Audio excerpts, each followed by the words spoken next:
Welcome back to My Dad Watches The Bachelor. I'm Meredith, and I'm here with my co-host, my dad. Hello, Meredith. How are you today?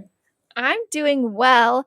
I might have a hot take right here to start us off, but I think last night's episode was the best one we've gotten all season. So now I hate to say it because I'm pretty convinced that this type of show is just the harbinger of the end of civilization as we know it. But I kind of enjoyed last night's show. It makes my skin crawl to say it, but it's true. It was a good episode. I will give a little warning. Our YouTube TV did me dirty last night. I started the show a little late thinking that I could start it from the beginning, and it didn't want to cooperate with me. So I started at the end of the dinner portion of Greg's one-on-one, watched the rest of the episode, then had to come back and start over. So the timeline of the episode's a little confused in my mind, but I still thought it was a great 2 hours. All right, and let's knock YouTube TV off the potential sponsor list. Sorry, YouTube TV, but they did me rough last night. I was very disappointed. Well, let's talk about last night. What were the highlights that you enjoyed? Well, my first highlight is obviously going to be Greg getting another one-on-one, which we'll just take that into the Greg lights. I thought that they were really cute on the one-on-one date. Katie did like a kind of like her own little hometown and made a little Seattle-based date. They did like a Pike Place market and started tossing fake fish around at each other. And Greg got hit in the face with a fish and knocked down some lights. And they ate oysters, and they were very cute. And I thought it was the most chemistry we've seen between them so far. I agree, and they seemed like a normal couple. You know, they seem to get along well. They seem normal. They seem right together. Sorry for you and all the other ladies out there that are pining over Greg. And I those were fake fish. I didn't know if they were fake fish, real fish, what they were, but I did enjoy the Greg trying to catch fish, trying to throw fish. He's quite the klutz. You know, I thought that perhaps he was going to be a volleyball player like our guy last week. Yeah, they seem to be on the same team of physical ineptitude. No. In my research, Greg played college basketball, so he is athletic. He's just, a few years removed from it, so he's a little rusty. And also, basketball is different than fake fish. Well, good. I guess all that time you spend stalking Greg is paying off for you. That's great. I followed him on Instagram. I did a little bit of a deep dive. I like to know where he is when he posts on his stories because he is from New Jersey, and I do live quite close to New Jersey these days. So the chances of us bumping into each other are much higher than they were when I lived in South Carolina. Unless he's engaged and living in Seattle with Katie. Yeah, but that's one, I don't like to think about that. Okay. All right. Well, let's move along. We hear Greg tell Katie he's falling in love with her, which was very sweet. And then we get the romantic kissing in the rain scene, like that Notebook scene that every girl wants of her man.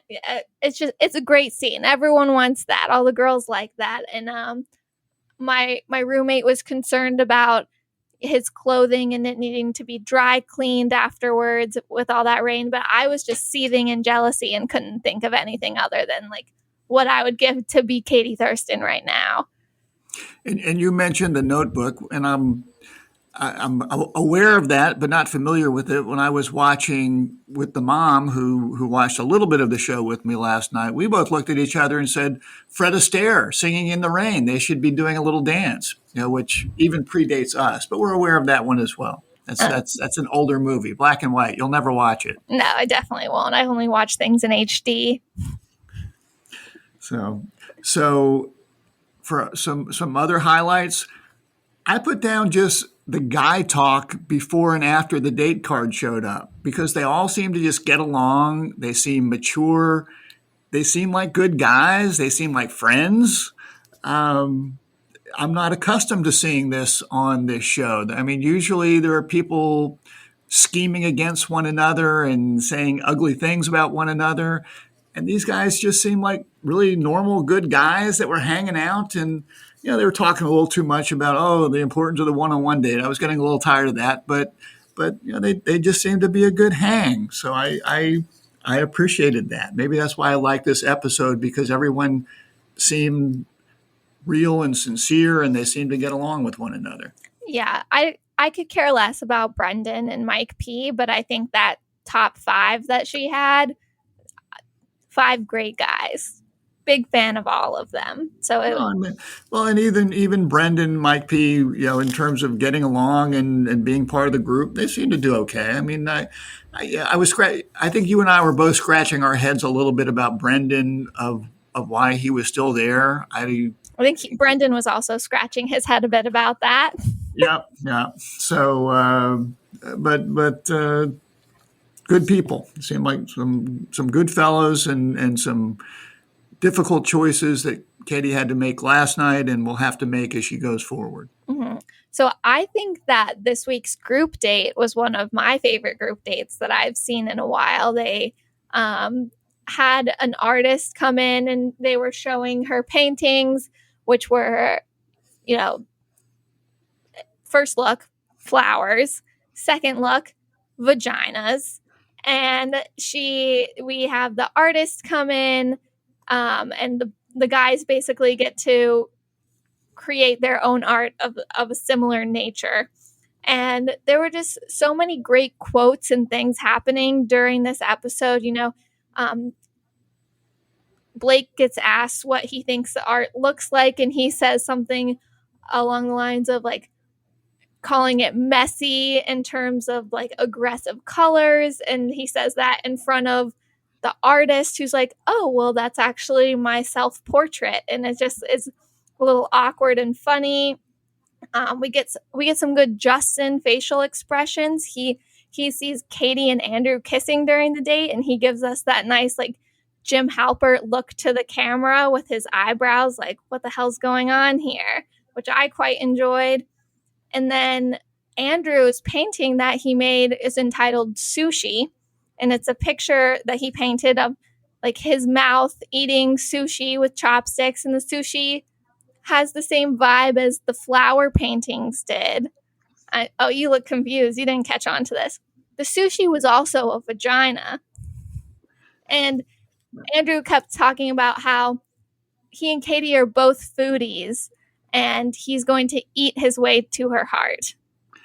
Well, I did notice that last line there, but I did not make that other connection. But I'll take your word for it. And I was amused by Blake's comments of when he put his foot in his mouth when the artist came by, but isn't that just so Blake? That's just sort of his brand there of being sort of the goofball that bumps into things and is a little clumsy, awkwardly socially clumsy sometimes. So we got a lot of Blake's brand too, because last season for one of Tayshia's dates was similar to this, where the guys had to like create something artistic that represented them, and Blake made a clay penis that got blurred out, got the whole black box. We didn't get to see it at all. And then his painting entitled Life was also completely black boxed out. We didn't get to see any of it.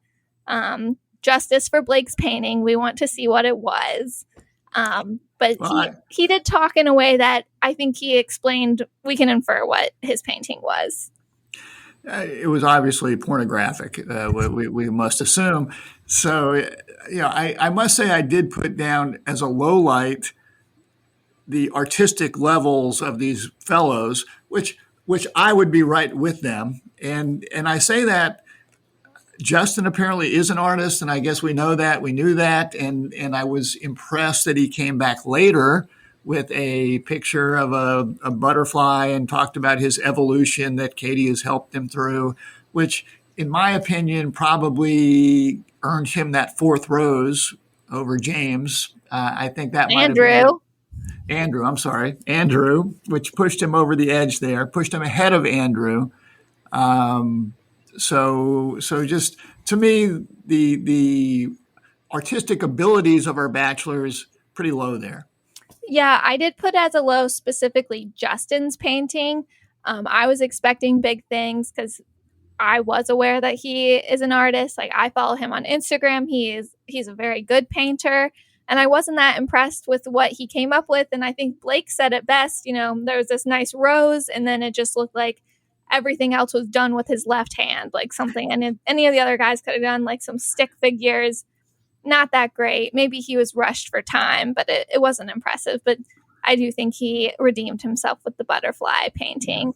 I don't know if that's what pushed him over the edge to get that fourth hometown date, but I to each their own. But I was very shocked that Justin got that final rose. I was too. I was surprised, and I do think that Justin's initial painting looked like something you or your brother might have brought home from elementary school. I mean, it was fine, and we love it, but it didn't seem to be on the level of "Hey, I'm an artist" situation there. I agree. My other high was a good quote between Andrew and Katie, where Andrew, during the one-on-one time of the group date, sitting down with Katie talking about how he doesn't know what he's going to do with his life after football because, quote, everyone knows every athlete dies twice. And Katie immediately says, I didn't know that. I don't think I knew that either, that every athlete dies twice. Well, and I assume he's inferring that having to give up your dream and retire is dying the first time, and not the fact that he's probably going to have brain damage. Have brain damage when he's 50, and then sort of be muddling around for 20 years before he dies again. But I think that's what he is referring to. That all players retire except your hero Tom Brady, who might not ever retire. He's the GOAT. He is. We don't need to get into that, but he's an amazing man. Okay. Do you have any other highs? I think we covered my highs. Okay, mine too. So getting into our lows, the Mike P one-on-one date. I could have told you before this episode even started that Mike P or Brendan will be getting a one-on-one date and they will be getting sent home on it. So the fact that the whole date was based around them cuddling in the woods when you know that Katie's about to send him home was just like very uncomfortable to me. Like I couldn't have faked it as well as Katie did for that time. And then Mike makes it even worse by talking about his mom so much in reference to cuddling. And he's just like, Katie reminds me so much of my mom. She's so maternal. She likes to cuddle me. And like, that was gross. He's, and he's wearing this white outfit. It looks like he's escaped from an insane asylum, and he's just really coming off as a weirdo. I wrote down as well when I was taking notes, too mom oriented, too many mom comparisons, little weird. So yeah, I had that, and of course, and I texted this to you last night. Cuddle Queen Jean. Cuddle Queen Jean, the concept, this is the person that is organizing the date and showing them different ways to cuddle community, Oxycontin, hug, lap of luxury. What kind of first date is this? What kind of vocation is this? I don't know, but I'm a no. No, yeah, thank you. Cuddle Queen Jean did seem like she was getting upset with Katie and Mike for not taking it seriously, but I would 100% also be laughing the whole time because I was uncomfortable. There is no world in which I would ever take something like that seriously. I think that even if Katie had been there with her beau, Greg, I think she would have been chuckling. I mean, when people, sort of like a game of Twister that she's putting people into different positions on, and you're supposed to find intimacy in this with Cuddle Queen Jean looking over your shoulder. I don't think so. Yeah. Cuddle Queen Jean plus like Mike P's Oedipus complex with cuddling with his mom. Like I felt like I was just waiting for someone to put a dying animal out of its misery, but the animal didn't even realize it was dying. Like Mike just needed to go. He never had a chance. It was uncomfortable for sure. And then when Katie comes to lower the boom on him, and she's sort of crying, and I didn't know that there would be a one-on-one date where this would happen, but I think you and I talked a little, and we sort of knew that Mike P and Brendan were really on the chopping block, and the likelihood of them surviving the night was They very, were very low. they were just warm bodies. She had to Yeah. keep a certain number last week. Well, we sort of knew it was coming. She's crying. Mike should know what's coming. And they're sitting there talking to him, and he's just staring at her as she's breaking the news. And I don't know, he's sort of looking like a psycho in this white outfit. He looked a little scary to me. Like, all right, let's take him back to the hospital now. And I don't know. Yeah. There's also some like very obvious foreshadowing when they were cuddling, and Mike said something about how he would rather get his heart broken 100 times than break someone else's heart. And I'm like, okay, buddy, get ready. You have about 2 minutes.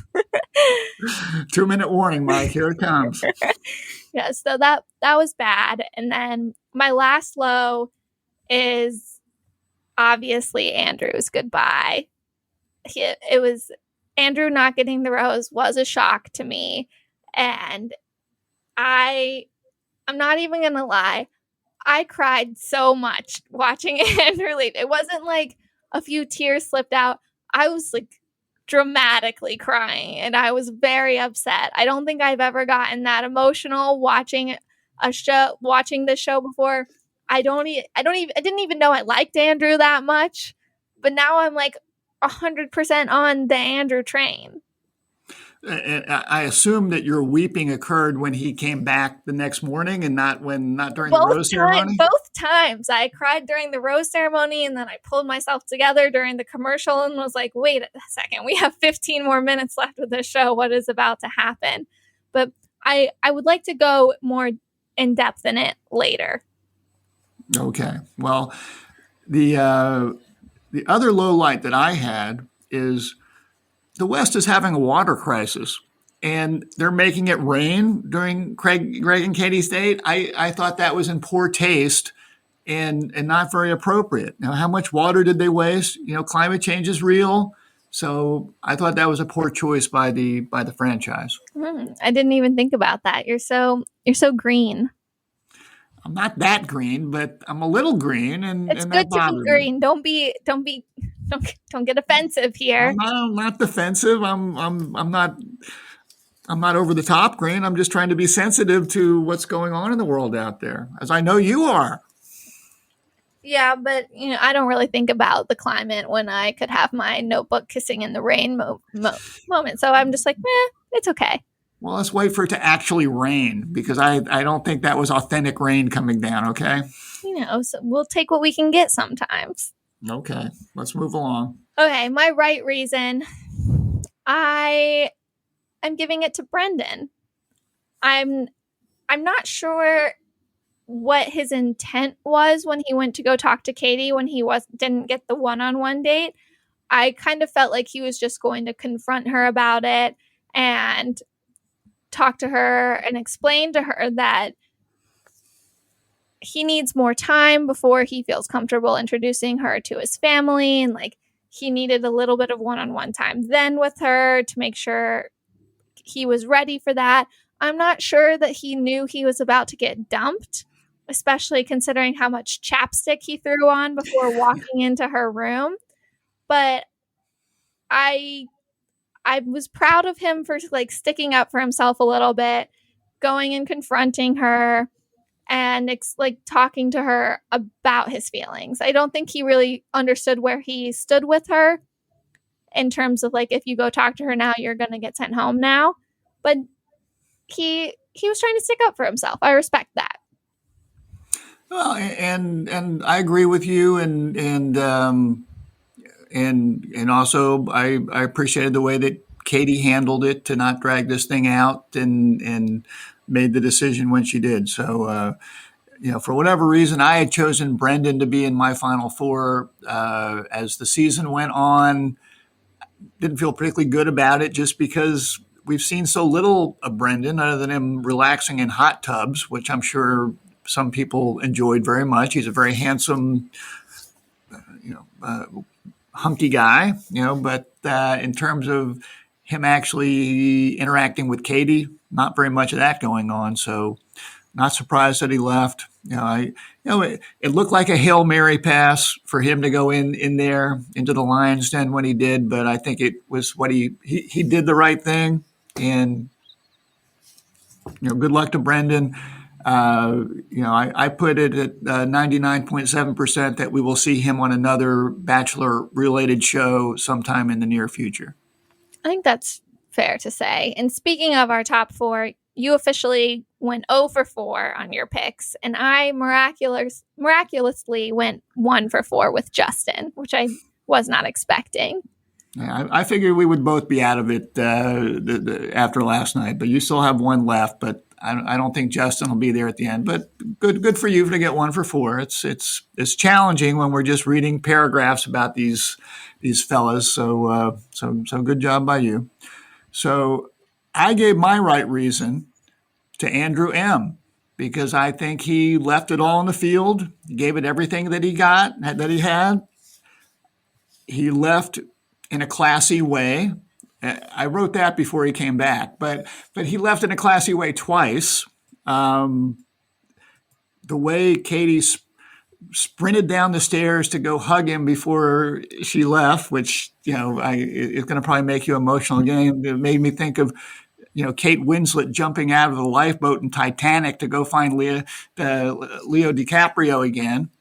And in the end, he said, he said no when Katie was making noise about maybe you can stay. I don't know how she was going to work that one out. But he said, I want my future wife to choose me. And that was very touching. And I felt for Andrew, and I thought he made the right decisions. And maybe we'll see him on a future program. Maybe he could be the next Bachelor. I don't know. He might be able to pull that off. I think he does have future Bachelor potential. While we're talking about him, I gave him MVP of the week. He just tore my heart out of my chest and stomped it into a million little pieces. He's so sweet. And I was really sad watching him get sent home the first time because he was obviously emotional. He thought that he was going to get a group date rose. He ends up getting dumped and he was crying, but he was still so nice to Katie while he was getting dumped. And when he came back, he told her he wanted their relationship to end with both of them smiling because that's how their whole relationship was. And it felt wrong for them to leave it on such a sad note the night before. And then as he's walking out, the note that he leaves her, and Katie immediately breaks down when she reads it. And it just says, in case you change your mind, I'll be waiting. And that made me lose it a little bit too. I think that was my biggest crying moment. And watching her chase him through the hotel, running down the stairs, jumping into his arms. You can't even write romance movies like that. It was so beautiful. But I was impressed with Andrew for saying no to Katie, saying that he wants his future wife to choose him. And I think that he's just a great guy. I liked watching him throughout the season, but he really, really won me over last night. Good choice for MVP and also the right reason. But what do you have for wrong reason? Well, so I thought it was hard to pick a wrong reason because we have gotten rid of all of our troublemakers. So I just gave the wrong reason to Cuddle Queen Jean. And I wrote, my only note was, that was fucking weird. Okay, well, I've got a couple of shoes for you to try on here. Okay. So I'm going back. Mike the dad. I don't remember their last names. I got Mike the dad. I got Michael A.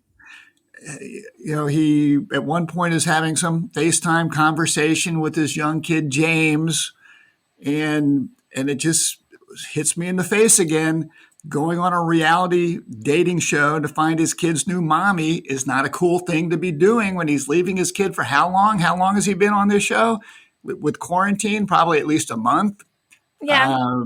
and I just have a problem with this. And Katie's saying, don't worry, we'll figure it out. Love is the only thing that matters. Well, that's right up until the time young James says, that's not my mommy. Then we got some problems going on, right? So I've got some problems with Mike, A. And then I disagree. Well, you're wrong. No, I'm not. And then I've got Mike the Virgin again, and I've gone through this before. This is not the place for the Virgin guy to show up. This is not the Virgin guy show. I mean, I respect his choices, but you don't go on this show. Come on, Mike. And the longer he was on the show, the older he seemed to get in relation to all the other people on the show. He seemed to be this wise old man sitting around with the other guys and, throwing out interesting wisdom and philosophy. By the time he's cuddling with Katie and talking about how it reminds him of his time with his mother, he almost seemed like more of a dad figure to me than a potential dating figure. So I just not comfortable with that. And then final thing I just wrote down. So many wrong reasons. This new M. Night Shyamalan movie, Old, is freaking me out. I'm not going to get near that one. What are you even talking about? Did you just speak English? Because I don't know what you said. This movie they're advertising during the program by the director, M. Night Shyamalan. He's done a lot of scary movies. Old, these kids are turning old in front of our eyes. That's freaking me out a bit. Oh, the beach one. Yeah, the beach one. Yeah. Yeah, I don't like those commercials either. Yeah, they're making me nervous. So anyway. You're really taking our podcast outside the scope of The Bachelor, complaining about commercials, complaining about the dating show that happens after The Bachelor. We really need to reel you in. Sorry, I'll work on that. That dating show's still there, though. It keeps coming on at the end. It's like they don't listen to our podcast and hear that you don't like it. Well, we need to work on our marketing game. I do have a few comments about Mike P. I didn't say this the other week when they were doing their whoa challenge where they weren't whacking off for a week. And Mike made some comment about how, this will be easy for me. I feel like out of everyone, that's probably the hardest for him because that's all he ever does. And it didn't make much sense to me. And then I also thought it was weird that while he was on his one-on-one date, all the men were sitting around trying to speculate on how far Mike's gone with a woman. It seemed a little odd. They're like, oh yeah, he's a virgin, but he's probably touched boobs or something. It just seemed a little weird. Well, sometimes guys run out of things to talk about. So, if they're not seeing TV, they're not getting any sports. They're probably really digging deep for conversation topics at this point in time. So, any chance that we see Mike the Virgin show up on Paradise Island? I would say that there's a good chance. Yeah. Really? See, I would say less than 50 on him. I would say greater chance of Mike P than Andrew showing up. Because Andrew is above this. Because Andrew, I think, has Bachelor potential. And if he goes to Paradise, could ruin that. Could make it better, but could ruin it. And he will also but to be fair, we do have Michelle's season to get through before they name a next Bachelor. So he'll have to stay relevant through Michelle's season. So maybe he does need to go to Paradise. I guess we'll have to wait and see. Yeah. Well, do you have any fatherly advice to wrap us up? Just a couple. Just a few. Just a couple. So, number one, I appreciated the way that Katie handled her business with Brendan and Mike the Virgin. And my advice is, just pull the Band-Aid off, make those hard decisions. It really is not good to agonize about it. Once upon a time, there was a famous football coach named Don Shula, before there was a Bill Belichick, as you roll your eyes, who was asked, does he ever get ulcers? And his answer was, I don't get ulcers, I give ulcers. You make those decisions, stand by them, and don't agonize so much. So that's ulcers to men that are on your team. Yes. And the other piece of advice is don't burn bridges, stay classy, like Andrew M. The way he went out. Andrew S. Andrew Yeah, M was in your top 4. He didn't make it very far. the Andrew that was on last night. He left the right way. Let's go buy his Instagram products. The quote that I wrote down from Andrew is, "Whenever, if ever, you have me," which was somewhat touching. So don't burn bridges. You never know who might pop up again in your life, whether it be romantic, whether it be business, whether it be whatever. Don't burn your bridges out there. That's fair. Well, since we're such big Andrew fans, maybe we need to start watching Austrian football. Not to be confused with Australian football. Yes, Austrian football, it's more of a niche market. I'm not sure I get that channel on the YouTube TV, but I guess we can investigate. YouTube TV, once again, screwing us over. You're just digging our hole deeper when it comes to potential sponsors there. Come on. We're choosy. We only would give you guys good products, and obviously YouTube TV is not one of those. Actually, they've been doing well for my Love Island recording, so. All right, let's not get sued by anybody. Let's wind this thing up. All right, well, that's all we've got for today. So join us next week to hear about Katie's hometown dates from the right perspective and my dad's.